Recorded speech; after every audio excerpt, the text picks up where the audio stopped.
Halo, hai, Assalamualaikum warahmatullahi wabarakatuh. Perkenalkan, nama saya Nurlia dari KKN KLB 46 Desa Muara Gusik, Kecamatan Bongan, Universitas Munawarman, Fakultas Ekonomi dan Bisnis. Baiklah, di sini saya akan menjelaskan bagaimana membangun sebuah produk halal demi kemaslahatan perekonomian di desa. MUI melalui Komisi Fatwa pernah mengeluarkan tentang penetapan produk halal, yakni pada 2009, di mana dalam surah Al-Baqarah ayat 171 yang berbunyi, "Makanlah di antara rezeki yang baik-baik yang kami berikan kepadamu, dan bersyukurlah kepada Allah jika benar-benar hanya kepadanya kamu menyembah." Kemudian surah Al-Baqarah ayat 173 yang berbunyi, "Sesungguhnya Allah hanya mengharamkan bagimu bangkai, daging babi, darah, dan binatang yang tidak disembelih, tidak menyebut nama Allah. Akan tetapi, barang siapa yang dalam keadaan terpaksa memakannya, sedangkan ia tidak menginginkannya dan tidak pula melampaui batas, maka tidak ada dosa baginya. Sesungguhnya Allah Maha Pengasih dan Penyayang." Peran pemerintah dalam upaya meningkatkan ekonomi ke masyarakat harus sejalan dengan tujuan dari Masalah Mursalah, yakni kemaslahatan umat. Sesuai dengan Undang-Undang Desa Nomor 6 Tahun 2014, Pasal 18, maslahah mursalah yang dilakukan oleh pemerintah sesuai dengan maqasidu syariah, yakni menjaga agama, menjaga jiwa, menjaga akal, menjaga keturunan, dan menjaga harta.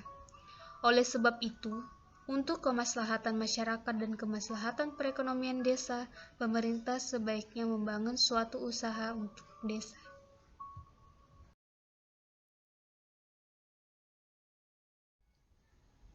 Kemudian definisi produk halal, di mana produk adalah barang dan jasa yang terkait dengan barang gunaan yang dimanfaatkan oleh masyarakat. Kemudian halal adalah tindakan atau produk yang diperbolehkan menurut syariat Islam. Kemudian produk halal adalah produk yang telah dinyatakan halal sesuai dengan syariat Islam. Pertanyaannya, kenapa sih harus label halal? Karena sertifikat halal adalah bentuk perlindungan secara lokal. Karena sertifikat halal. Dan untuk produsen manfaatnya adalah yang pertama membangun kepercayaan dan loyalitas konsumen terhadap produk. Kemudian yang kedua memiliki daya saing yang lebih tinggi dari produk yang tidak halal. Kemudian kegunaannya untuk konsumen, yang pertama memberikan rasa aman kepada konsumen. Kemudian yang kedua sebagai jaminan kepada masyarakat bahwa yang dikonsumsi itu aman dari unsur yang tidak halal. Jadi, dalam membangun sebuah usaha, harus memperhatikan hal-hal sebagai berikut, yaitu organisasi. Dalam organisasi, pelaku usaha dan fasilitas dengan pengaturan dan tanggung jawab yang menghasilkan produk. Kemudian pelaku usaha, di mana orang perseorangan atau badan usaha yang menyelenggarakan badan usaha.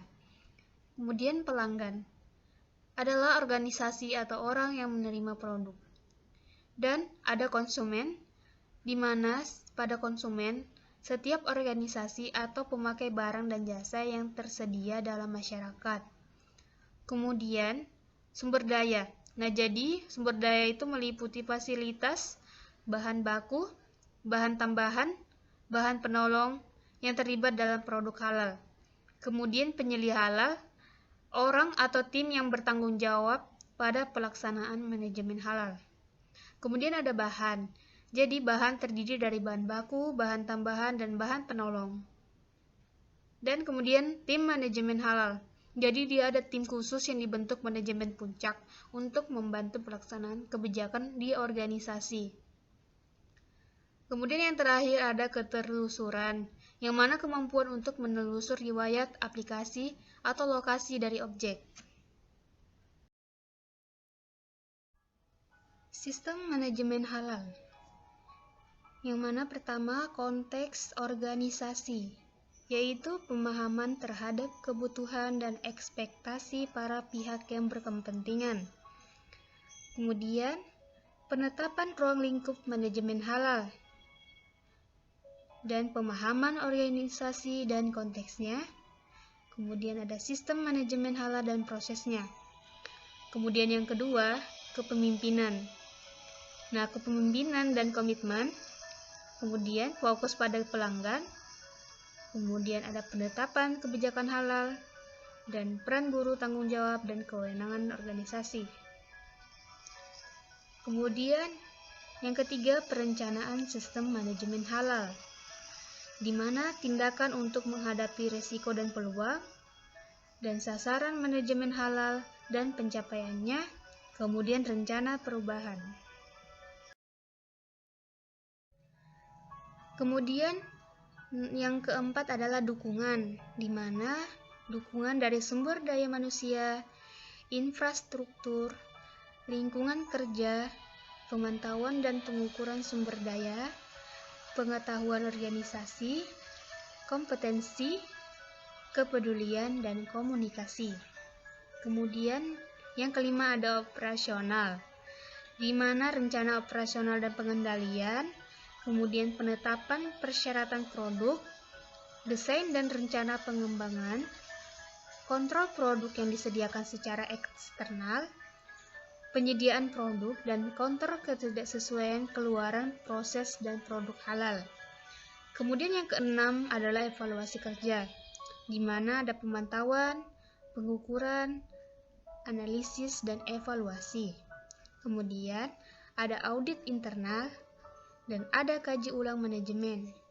Kemudian yang terakhir ketujuh adalah peningkatan, di mana ketidaksesuaian dan tindakan koreksi, kemudian perbaikan berkelanjutan.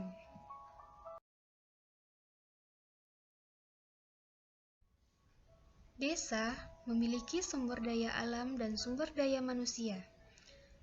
Pemerintah harus ikut adil dalam mengembangkan ekonomi desa, sehingga masyarakat desa tidak tertinggal. Mengingat zaman sudah semakin maju, warga desa harus berinovasi dengan mencoba menerapkan cara meningkatkan perekonomian desa.